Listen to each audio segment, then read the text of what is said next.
Hey guys, it's Nick from Aunt Niecy and Nick, the aunt and cousin you actually like, and today's topic will be discussing rejection. Why is it turning into a death sentence for so many? Over this past weekend, there was a young lady named Jamea Harris who was brutally gunned down. The suspect is Darius Miles, a basketball player from the University of Alabama, and he also has another suspect in custody with him. Apparently, a quarrel took place between the two after he tried to talk to Harris and she denied him. And later on after that, a verbal argument took place and gunfire was exchanged, leaving Harris dead. She leaves behind a 5-year-old son. And about a week ago, there was a beloved teacher, her name was Wendy Duan of Houston, Texas, who was brutally gunned down in her backyard by a guy that she met off the Meet Me dating app named Jarvis Thompson. Jarvis was caught in Louisiana and he will be extradited back to Texas as he will be set for, his bond is still set for, I think, $500,000. So he will be awaiting trial there. Here's the thing. It is so very sad when we hear stories like this, and it happens to men and women. But it's very alarming, the numbers that this is happening to women. Why does rejection have to turn into a death sentence for so many? Why is it so hard for people to accept rejection? And one way we can look at this is there are a lot of people out here. They look good. They seem like they have their lives together. But underneath all that, there are abandonment issues. There are issues of being left, trauma childhood, memories, things like that. And people think these types of things don't lead into adulthood. And they really do.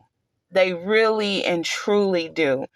And that's why I urge anyone, if you have not thought about it, if you have not considered it, please, if you know you have issues, please try to seek some kind of counseling or therapy from somewhere.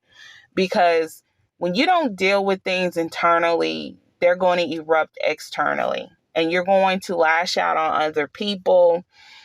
And not only that, but I also think the problem lies in how certain people are raised by their parents.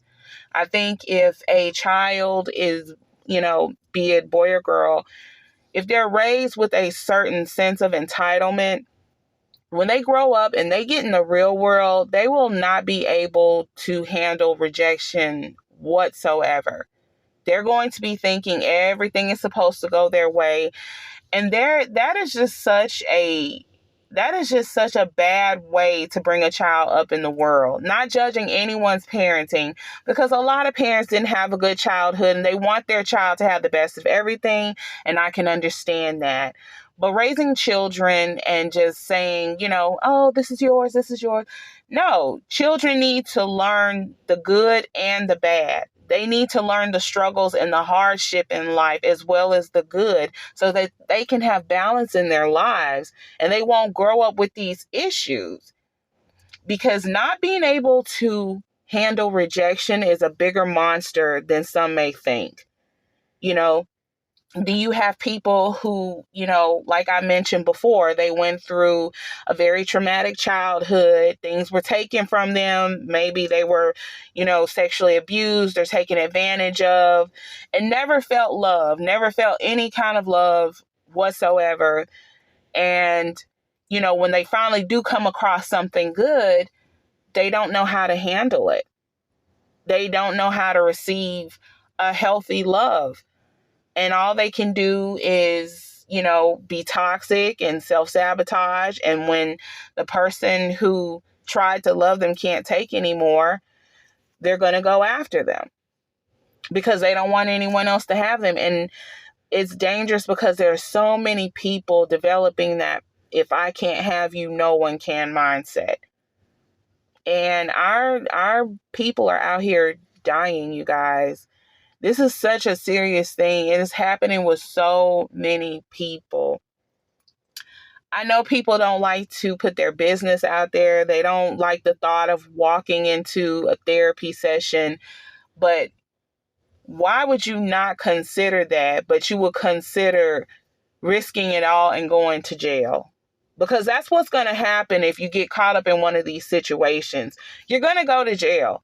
Your whole life is going to be thrown away, and you're going to be sitting there wishing that you had gotten some kind of help. And then you have a lot of mentally ill people out here who are not on medication. That's a major one we're not even looking at. There are a lot of people out here who are actually mentally ill, and they're just walking around like everything's fine until everything is not fine. And that's scary. When you really, really think about it, that is very frightening. And it seems as if the whole wanting to get to know someone, enjoying a connection, it seems like mainly women have kind of distanced themselves because nobody wants to get hurt, and it's sad. It has become something that is going to be divisive between men and women because it's like no one wants to do anything organically anymore. And it's taken away from personal lives. It's taken away from so much that we could make these things better. But it won't get better until people learn self-love. It won't get better until people learn to heal from their past. It won't get better until people learn to forgive. It won't get better until people learn to understand rejection is a part of life. You take the good, you take the bad. It's not always you get your way and that's how it's going to be. That life doesn't work like that. That's not even a logical way to think.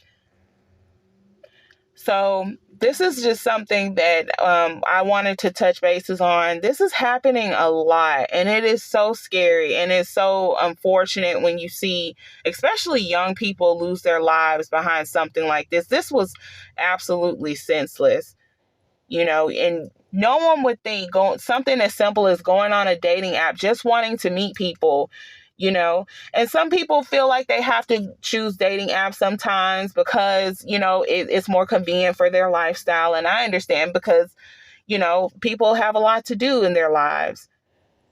But whether you meet someone online or in person, you have to be careful. You can't be so kind and trusting and inviting. And it's sad to say, but that's just not the world we live in, people. You got damaged people. You have people who are just flat out low vibrational.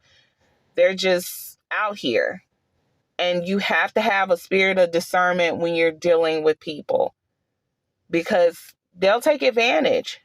People who are predatory, people who know they're toxic, they're out there.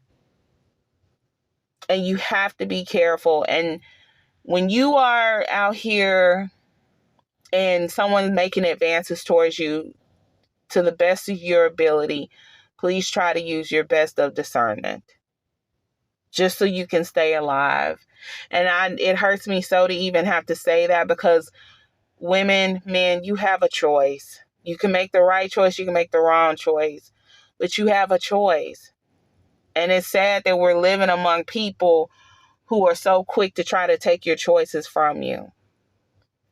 So please, you guys, stay safe. Be careful out here. People are not moving right, and it's just not fair. And we all want to make it home. Today, I think that a lot of people just look at survival mode. And they're not looking at the after effects of their consequences. They'll just go out there, they'll do whatever makes them happy. They'll do whatever, makes them feel good for the moment, but they don't think about consequences. And unfortunately, it affects their life in such a major way. People are not logically thinking things through. And we need to do more of that. We definitely need to do more of that because life is so short. People are not living long, you guys. And that's the most alarming thing that I'm seeing more and more now than more than ever now. People are not living long at all. Senseless killings, these incidents, accidents, all types of things. So please consider getting help. Please consider talking to someone. Please consider going to church. Please consider prayer. And just know here at AN&N Podcast, we love you. We're praying for you and we wish you well. See you next time.